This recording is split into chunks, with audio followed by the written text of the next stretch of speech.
Bismillah. I got this email. I got this email or link to buy a ticket. This there is call it already passed around the United States.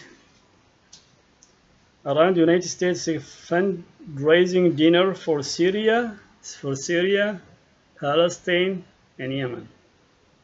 Well, and there is like in this fundraising, also they brought singer. They sing like religious songs. Well, these people who they sing religious song, they have no clue. I mean, like a tools being used as tool. Oh, come sing a religious song, and you get like club, and we get the money. There, the money starts from $10 to $250 for admission to go there. But look at that the content. It shocked me. For whom the fundraising will be? For Syria, Palestine, and Yemen. For Palestine, that's a funny thing. I mean, I never heard something fundraising for Palestine. Can you imagine fundraising for Palestine? Fundraising for Palestine? I mean, okay, let's get Palestine. Maybe this you know it. It's like if you are smart, it's like impossible to do things unless the Zionists give you a proof in the White House, the lobby give you a proof to go raise money for Palestinians. But the second thing is for Yemen. Okay. Well, Yemen now under siege by the group of militants, Shiite militants. They take over the country, and they block the port, and there is also war inside the country between the Shia militants and the public. And the Shia militant at the same time, they have the regime, the old regime, part with them. The old regime that public make a revolution against it, became part of the Shiite militia, and they work together against the democracy. They don't want democracy. They want to capture the system. So they impose like there is sanction. You can any food go inside the countries from Saudi Arabia or all these surrounding. They've been taken by them, okay, or they don't allow it. So now this group now who fundraising, if they are Shiite, I say okay. That makes sense to me because these Shiite people, because Houthi is a Shiite, so they will give the money and all these resources for Houthi, and Houthi maybe will give it whatever home inside the country, because they are from the same sect, from the same group. But this group, they are Sunni. They have nothing. I mean, like enemy with those people in that country. So now you take money for Yemen. How? I mean, this is the second thing, which for me, because you don't know what's going on in Yemen, but I don't know what's going on in Yemen. So that's why I told you the second thing is false, that money will go to Yemen. The third, for Syria, as I said,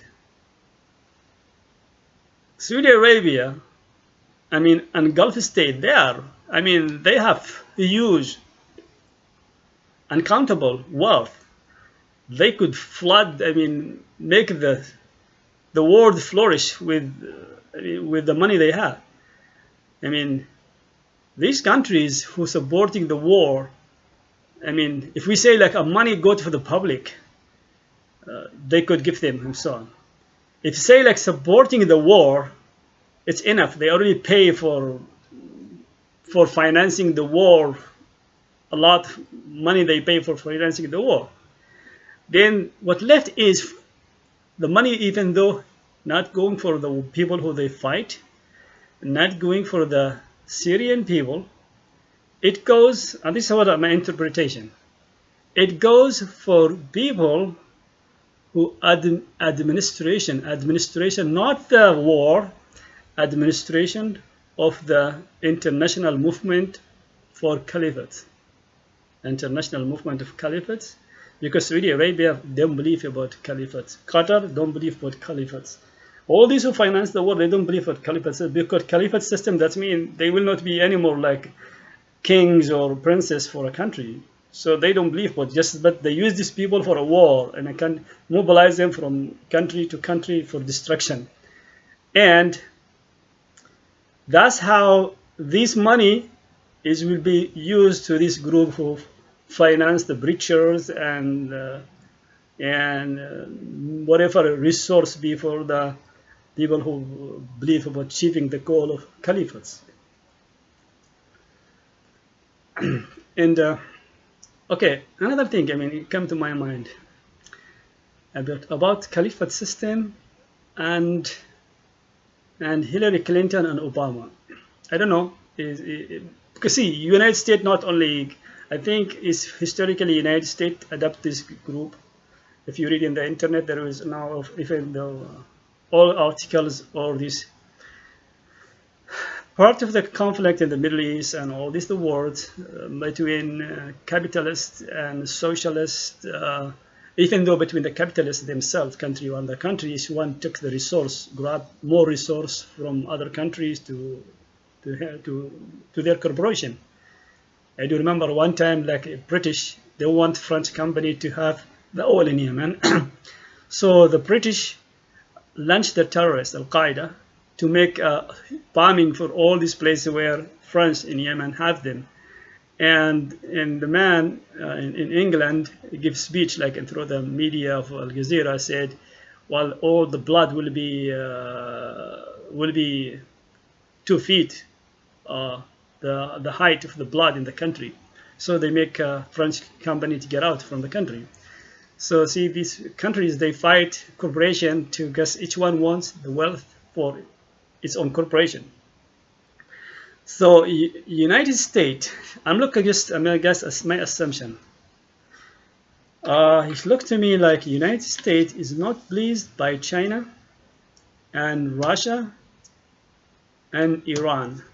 Just one is in the United States, one of these superpower, and is not pleased by the other country who's compete with those countries. So United States wants a warrior to fight on behalf of the United States, to go fighting Iran or fighting Russia or fighting China, and just with their own resource, the United States not to pay for that war, just the United States stay away, far away, and these people, they fight with China. Imagine like that, and these people fight with China. First of all, maybe they will fight with Iran, then defeat Iran, then they go toward China, like Mughal systems, warrior, then go through Russia and so on. So that's why, like Hillary, they say, I didn't watch yet this video. They say she has the secret word for this group to when they start like uprising in the Middle East. They give them the date and the time and the words when to start uprising. So, and the concept is behind all this uprising is the caliphate system. Well, if really United States want the caliphate system to be established through Muslim Brotherhood in the Middle East, well, there must be this objective. Well, the caliphate, these people who believe about caliphate system, their enemy focus also on disbeliever. Who's disbeliever in their head is China, Russia, and Iran too. They don't care about, because they are Shia, they call them, they are defeated. So while the Muslim Brotherhood take over the power in the Middle East, what they will do? They start establish their king, the state of Muslim Brotherhood in the Middle East. Then the first thing they will start war in Iran. Then if they manage to conquer Iran, they go with China. Well, the resource will be all the oil of the Middle East will support all this war in the world, and in the same time, these people there will get destruction. Will be like think about it, like China is not like small country, but then these people, they believe God to give them the victory. But that time maybe China will eliminate all these people in the Middle East, and then who left in the Middle East? Israel. Left Israel in the Middle East, took all that land in the Middle East. That's how basically why Hillary Clinton and push toward establishing the caliphate in the Middle East through Muslim Brotherhood.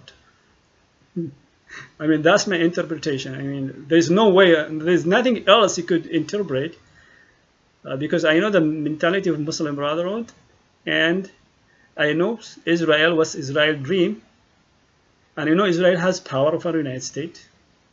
So then you could come up with the conclusion about this stuff and the belief system of the Muslim Brotherhood and the United States and Israel. Israel is becoming the tools and so on. That's why you see Saudi Arabia now, when they get the information and blocked Muslim Brotherhood from their country, Gulf blocked them from their country, stopped them.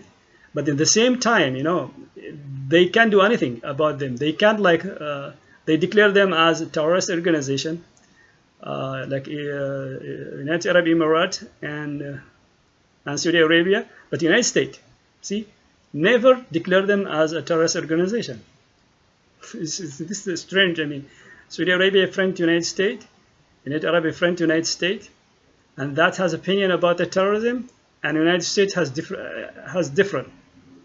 Because see, if everybody really, I mean, because Saudi Arabia against the terrorists now, because it shake their countries. I mean, start thinking about this also dangerous on sovereignty of Saudi Arabia. And that's why they start thinking, oh, we don't want to support them anymore. We don't want to expand them.